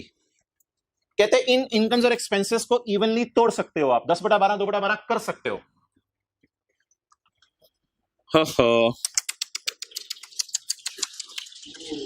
Except investment income. Accept 50 रुपए. कहते हैं इसको ना तोड़ देना, इसको ना तोड़ देना. Except investment income. आगे ना पढ़े. कहते हैं इनको 10/12 2/12 करना है, करो. इसको ना कर देना 10/12 2/12. अच्छा यार, कई दफा है ना बिजनेस में ऐसा होता है, ये तो इनकम है ना, कई दफा ऐसा होता है बिजनेस में कि आपके प्रॉफिट पड़ा होता है मिसाल के तौर पे 1000 रुपए का. इसको आप 2/12 10/12 नहीं कर सकते क्योंकि कोई सैलाब आके बड़ा नुकसान हुआ होता है. वो सऊदी किंग के जमाने में सैलाब आया होता है, तो इसलिए खर्चों को इवनली नहीं कर सकते. अगर बिजनेस बड़ा स्मूथली चल रहा है ना तो फिर खर्चे इवनली तोड़े जा सकते हैं. ठीक है, मिसाल के तौर पे बिजनेस में रोजाना सेल होती है 1 रुपया 1 रुपया 1 रुपया 1 रुपया 1 रुपया 1 रुपया 12 रुपए की सेल है और डेप्रिसिएशन है 0.2 हर महीने की डेप्रिसिएशन. अब आप खर्चों को तोड़ सकते हैं, इनकम्स को तोड़ सकते हैं. लेकिन अगर एक बिजनेस है जिसमें सेल है 1 रुपया 1 रुपया 1 रुपया 1 रुपया 1 रुपया और डेप्रिसिएशन है 0.2 और इधर 1.5 रुपए की इन्वेंट्री चोरी हुई है, तो ये तो पुरानों के होते हुए चोरी हुई है, तो इसको तो नहीं तोड़ सकते. ये बड़ी इवनली वाले कॉन्सेप्ट समझ आया. अगर एक बिजनेस है उसकी सेल है 1 रुपया 12 महीने की और डेप्रिसिएशन है 0.2 तो उसकी जो भी प्रॉफिट बचा उसको हम तोड़ सकते हैं अपोर्शनमेंट करके. लेकिन अगर पुरानों के होते हुए कोई नुकसान आ गया था तो नुकसान तो पुरानों के खर्चे में बुक होना चाहिए, ना कि हमारे खर्चे में. समझ आई बात. और उसको इवनली दोनों में तकसीम नहीं करना चाहिए क्योंकि वो बर्दाश्त किन लोगों ने किया, पुरानों ने किया. Done. The incomes and expenses of subsidiary are accrued evenly except investment. और subsidiary की बातें हो रही है ना, इसलिए हमने 50 को हाईलाइट किया, 190 को नहीं. Of FF except investment income. इसकी भी कोई इन्वेस्टमेंट्स होंगी, हो सकता है इसने बैंक में पैसे रखवाए हों या कोई और हो, इसकी अपनी कोई इन्वेस्टमेंट्स होंगी, उसमें इनकम आई है 50 की. The investment income 50 is exempt from tax. भाई ये ना हमारे सिलेबस में नहीं है टैक्स की कॉन्सिक्वेंसेस, तो ये आपने ऐसे ही परेशान करने के लिए दिया था. इस लाइन को आप इग्नोर करें. ये एक दफा दिया था उसने बाद में देना छोड़ दिया था. हमारे सिलेबस में टैक्स की कंसोलिडेशन नहीं है. हम बस जो भी टैक्स एक्सपेंस आ रहा था उनको जमा कर देते हैं, आपको पता है. The investment income had been recorded in August. आगे मैं काट रहा हूं, आगे फजूल सी बात है, आसान सी है, वो मैं बाद में पढ़ा दूंगा. The investment income is recorded in August. कहते हैं इन्वेस्टमेंट इनकम अगस्त में रिकॉर्ड हुई है. ये 12 महीनों की बराबर नहीं है. कहते हैं ये असल में मिसाल दे रहा हूं, ये कुछ ऐसा नहीं है कि आपने बैंक में पैसे रखवा दिए और पूरे साल के बैंक ने आपको 50 दिए. ये शायद आपने कहीं प्राइस बॉन्ड इन्वेस्ट किया हो और अगले 2 दिन बाद प्राइस बॉन्ड का इनाम आपको निकलाया हो. ये कोई ऐसी चीज है जो किसी खास टाइम से रिलेट कर रही है, या पूरे साल पे स्प्रेड नहीं है. अब आप मुझे बता दें कि 1 सितंबर अगर मैं इधर डालूं और 30 जून इधर डालूं तो इस वक्त कौन लोग थे पुराने ओनर्स और इस वक्त कौन है. ये 50 किनको दूं? क्यों? अगस्त का लफ्ज लिखा है. किसका लफ्ज लिखा है? आप एग्री कर रहे हैं ये पुरानों का है 50. The incomes and expenses are accrued evenly except 50 रुपए. एक्सेप्ट, हमने कहा फिर ये 50 किसको दें, बराबर तोड़ तो सकते नहीं. द 50 बोले, द 50 इज रिकॉर्डेड इन, ये कहते हैं 50 अगस्त की इनकम है. तो अगस्त तो पुरानों का हक बनता है फिर इस पे. अब आप मुझे बता दें क्या मैं 443 पे लगा दूं 10/12 और 2/12? आप मुझे कह रहे थे सर यहां 443 लिख के लगाएं, 10/12 देखी जाएगी, हम जिम्मेदार हैं. भाई वो पुराने सवालों में हो रहा था. आप कह रहे थे 443 पे लगाएं, 10/12 देखी जाएगी, हम जिम्मेदारी लेते हैं. नहीं, जिम्मेदारी ना लिया करें ऐसी चीजों की. क्या 443 इस काबिल है कि इस पे 2/12 10/12 लग सके? अगर ये काम मैं करूं, आपकी थोड़ी मुझे सपोर्ट चाहिए जरा उसके लिए. 443 में से अगर मैं 50 पढ़ा हुआ है इसमें, माशाल्लाह आपने काफी IS 12 भी पढ़ा हुआ है, बाकी चीजें भी पढ़ी है, कोई चीज ऐड हुई हो तो उसे उल्टा कैसे सकते हैं? क्या अगर मैं 443 में से 50 माइनस कर दूं तो 393 आ गया। वैसे कैलकुलेटर पे देखें इन दोनों का डिफरेंस भी यही होगा, सेल माइनस खर्चे करके देखें, कोई अपने कैलकुलेटर पे भी कर लें, सेल माइनस खर्चे यही आ रहा है। क्या ये इस काबिल हैं कि ये इवन है? ये तो ऑड सी चीज है, इवन ऑड नंबर के चक्कर में ना जाए, ऑड से मुराद, हाँ अजीब है मेरी बात, तो ये इवन है और ये ऑड सी चीज है, तो किसको बाहर निकालना है? ऑड सी चीज को। अब ये इस काबिल हो गया है कि इसको तोड़ दूं, ये इस काबिल हो गया है कि तोड़ूं। अच्छा इसमें से बता दें 2/12 पुरानों के, 2/12 किनके? पुरानों का, और 10/12 नयों का। चलें जी, 65.320.5 कुछ और करवा दें, कुछ और करवा दें, खुदा के लिए, खुदा के लिए कुछ और करवा दें। सऊदी किंग रो रहे, सऊदी किंग रो रहे कि सऊदी किंग, और आप लोगों ने तो 435 443 अभी तक बांटा ही नहीं। ना ना ना ना, आप इन दोनों को टोटल करें, इन दोनों को टोटल करें जरा। आप लोगों ने तो 393 को पागल टोटल करने लगे थे, खुद ही तोड़ के ना, खुद ही तोड़ के टोटल करने लगे थे। अच्छा इन दोनों को टोटल करें। आप लोगों ने तो 443 बांटा ही नहीं, सवाल क्या कह रहे हैं कितना बांटो? मोहतरम किसका बांटना आपने फिलहाल इग्नोर कर दिया। यार अब ये भी बांट दें, ये तो किसी को दे देना, ये तो किसी को दे दें। बता दें ये पुरानों को दे दूं या न्यू को दे दूं? देख लेते हैं सवाल में अगस्त लिखा हुआ है या कोई नवंबर दिसंबर लिखा हुआ है। सवाल में देख लेते हैं क्या लिखा हुआ है। ये किसका है पैसा? पुरानों का। ये पुरानों का है ना, अगस्त वालों का है। अगस्त में कौन थे? पुराने ओनर थे, क्योंकि हमने तो 1 सितंबर को खरीदा ना।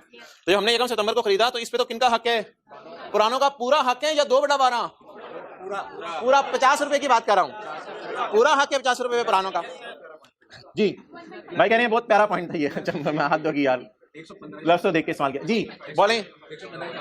115.5 डन। अब आप मुझे बता दें कि मैं, और यार मैं उस बात को करने नहीं चाह रहा था, ये मैंने मिटाया हुआ है। ओ भाई रिसीव अगले साल हो रहा है, रिसीव से क्या फर्क पड़ता है? कमा तो पिछले ने लिया ना। एक्रूअल अकाउंटिंग चलती है या कैश अकाउंटिंग चलती है? एक्रूअल अकाउंटिंग चलती है। रिसीव नयों ने किया उससे फर्क नहीं पड़ता। मैं पूछ रहा हूं कमाया किन्होंने है? पुरानों ने कमाया। ओके अब आप मुझे बता दें, मुझे बता दें कि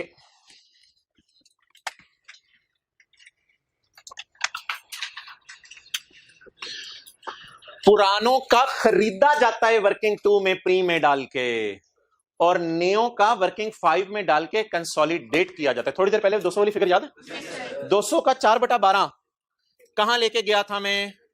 प्री में। पुरानों का तो खरीदा जाता है हिस्सा, और नयो का कंसोलिडेट किया जाता है, कमाया जाता है। डन। इस बुनियाद पे मुझे बता दें कि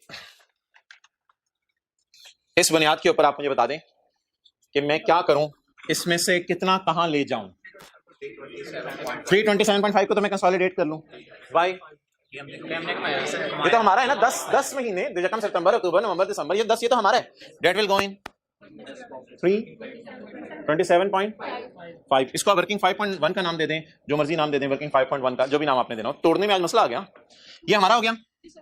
और ये, लेकिन यार ये ऐसे ना पकड़िएगा, ये ओहो इनसे कहां बीच में ला रहे हो? ये 2 महीने का प्रॉफिट है पुरानों का। ये फिगर जिनको चेक करने की चढ़ी हुई थी, ये फिगर अब मैं चेक करवाने लगा हूं, ये फिगर अब मैं चेक करवाने लगा हूं। ये फिगर क्या है जरा सोच के बताना है आपने। ये आज तक की अर्निंग है जब हमने खरीदा है, तो ये तो 2 महीने की है ना। तो मुझे किस दिन की चाहिए? 1 सितंबर की। सितंबर में जो जुलाई और अगस्त है वो 2 महीने ये हैं। बीडी भी तो डालें यार, भूल गए, बीडी भी तो डाला करें, और बीडी डालेंगे तो आएगा ना इसके बराबर। याद आ रहा है थोड़ा थोड़ा? बीडी बीडी बीडी याद आ गया? बीडी था 391। बीडी में 2 महीने डालेंगे तो सीडी आएगा ना। बीडी पकड़े 391, ये बीडी आ गया। बीडी में डालें ये वाला 115.5 11.5, ये देखें क्या आ रहा है 506.5। ये आप लोगों को, कितने लोगों को याद है यहाँ बीडी लिख के 2 महीने का प्रॉफिट डालते होते हैं?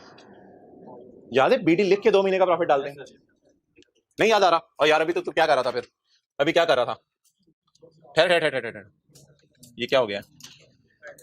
नहीं, अभी भाई क्या कर रहे थे आप यार? ये देखो, जब मैं वर्किंग 2 कर रहा था तब सोए हुए थे। वर्किंग टू में मैंने क्या किया था?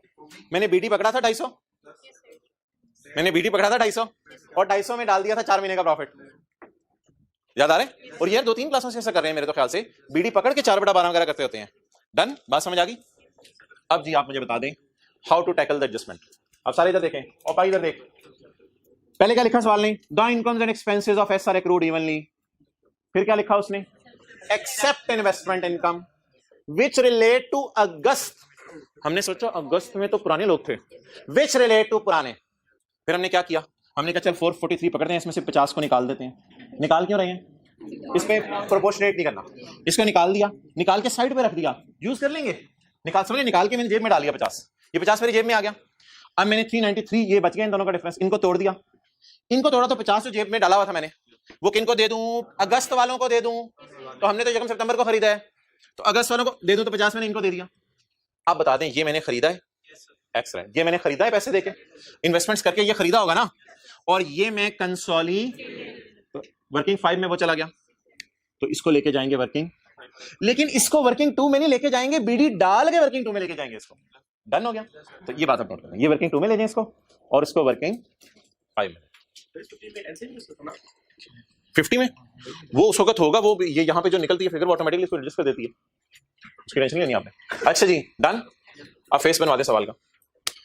हाय, ये जबरदस्त बात है, 50 पुरानों का है। मैंने तो लिखवाया ही नहीं इसको अभी तक। आप P&L के मुंह के एतबार से भी भाई आपको टाइम देना पड़ेगा, P&L के मुंह के एतबार से भी टाइम देना पड़ेगा।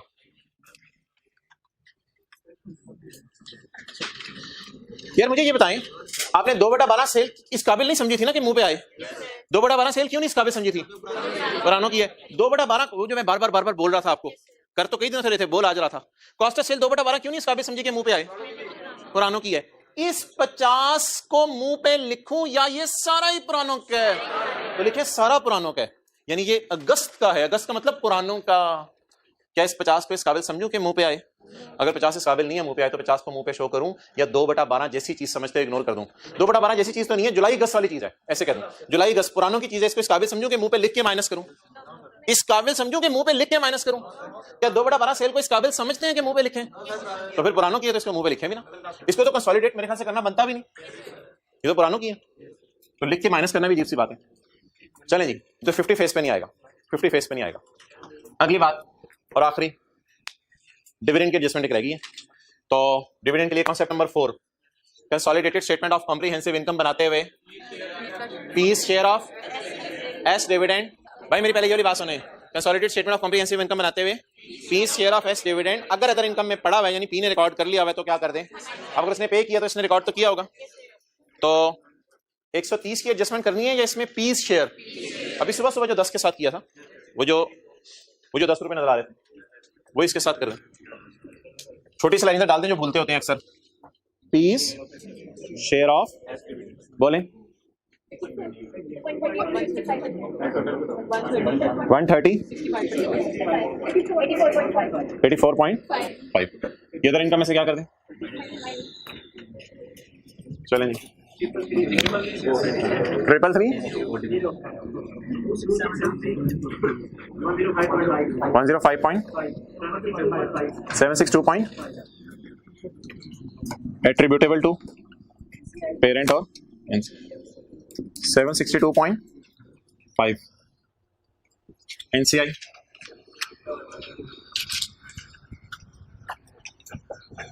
multiplied by 30 11 4.6 balancing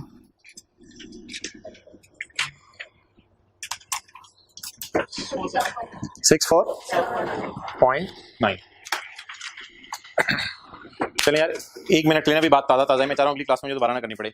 1 मिनट ले रिवाइज कर लें सारा, छोड़ दें यार, छोड़ दें, नोट वाले कर ले, साथ लिखा। Income and expenses of S are accrued evenly except investment income which relate to August. August means पुराने। तो फिलहाल अगर ये इवन नहीं है तो इसे बाहर निकाल दें। बाहर माइनस क्यों किया? ये प्लस हुई थी ना, बाकी को दोनों में तकसीम कर दें। ये पुरानों का, ये नहीं होगा। अब 500 जो निकाला हुआ बाहर, वो किसी को तो दें, वो किसको दे दें? अगस्त वालों को। अगस्त में कौन थे? पुराने थे। तो +50 कर दिया था, +50 करके ये आ गया। ये वर्किंग 5 में ले जाए, 10 महीने के प्रॉफिट तो यार हमारे हैं ना, ये हमारे प्रॉफिट है। और ये प्रॉफिट भी और बीडी रिटेन्ड अर्निंग भी सारी पैसे देके हम खरीदेंगे। ये गलती नहीं करनी, बीडी यहां लिखना नहीं भूलना। ये वाले प्रॉफिट भी 2 महीने के और पुराने सारे सालों की रिटेनिंग पैसे देके हम, ये 506.5 इधर जाएगा, पैसे देके इसको खरीदेंगे। आखिरी बात, मुंह पे 50 शो करके मैंने माइनस क्यों नहीं किया? क्योंकि पुरानों की सेल भी तो 2 बटा 12 शो नहीं करते ना मुंह पे, पुरानों की कॉस्ट ऑफ सेल भी शो नहीं करते, तो मुंह पे इसलिए 50 मैंने शो भी नहीं किया। भाई तू खड़े हो जा, खड़े हो जा, कैप पहनी हुई है, कैप पहनी हुई है, खड़े हो जा। अगर ये अगस्त की बजाय नवंबर में कमाते, अगर ये अगस्त की बजाय नवंबर में कमाते, तो ये माइनस तो करना था। फिर इस 50 को पकड़ के इनको देते। ये बात लोगों को समझ आ रहा है? नहीं ना ना ना ना ना, पूरा हमारा होता, पूरा हमारा होता। जैसे प्राइस बॉन्ड हमने नवंबर में लिया, जैसे हम सितंबर से तो हम खरीद चुके हैं, प्राइस बॉन्ड नवंबर में लिया और नवंबर में लेके ही उसका इनाम निकल आया, तो इसमें सऊदी किंग का कोई हिस्सा है? चलो छोड़ो, इसको अगली क्लास में डिस्कस करेंगे। यहां तक वाला समझ आ गया? चलो ओवर, होमवर्क आज कोई नहीं है।